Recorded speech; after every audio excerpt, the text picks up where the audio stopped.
Following the hype around MOOCs and how they would change education as we know it, there was a shift in attention toward high attrition rates. Very few of those learners who enrolled in a course finished the course with a certificate of accomplishment. Some people took this as a sign of failure of MOOCs. But implicit in that perspective is a grammar of schooling, which is hierarchical and involves setting goals by the instructor for all students to achieve. However, many learners who came to MOOCs saw it more as an online media phenomenon, together with all the norms of online media.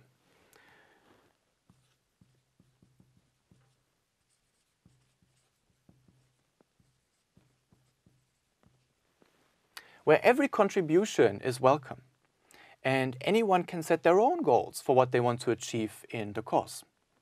And MOOCs fell somewhere in the middle of this space, which is why they have been misunderstood sometimes. Some people came to these courses with very different motivations than others, and this we could find in their behavior.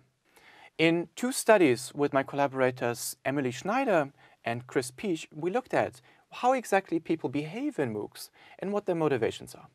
In the first study, we looked at 3 massive open online courses and tens of thousands of online learners and how they behave in these courses, how they go through these courses, what paths they take.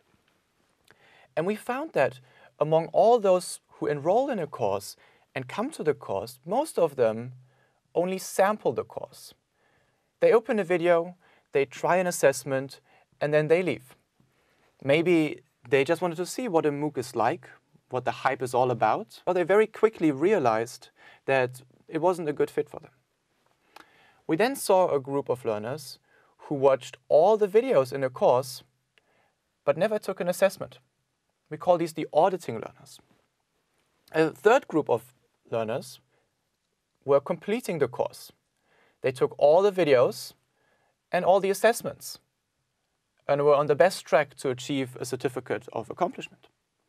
The final group are disengaging learners, who started off like completing learners, but then at some point stopped taking videos and assessments. Those learners might be the dropouts that we talk about. In a follow-up study, we developed a survey item to measure motivation. We found that there were around 13 different motivations that people have for taking MOOCs. And some of these varied quite substantially across courses, while others were very consistent. One such motivation was the motivation to earn a certificate. Around 50% of learners expressed this motivation. And those learners who wanted to earn a certificate, they were more likely to watch lectures and more likely to take assessments. However, they were not more likely to actually earn a certificate than learners who did not express this motivation. Another motivation was very social. Some learners arrived at the course to meet new people. These learners were more likely to be active on the forum where they could meet new people, but they were less likely to watch lectures or take assessments. A final motivation, which I find very interesting, is the motivation of taking the course with someone else. These learners had a colleague or a friend with whom they were taking the course together.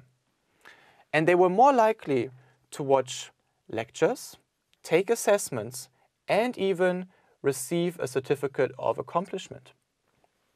The goal and the promise of online learning is not to replace in-person learning. No, the goal is to enhance and augment what we can do in classrooms today with technology to create an even better learning experience for students.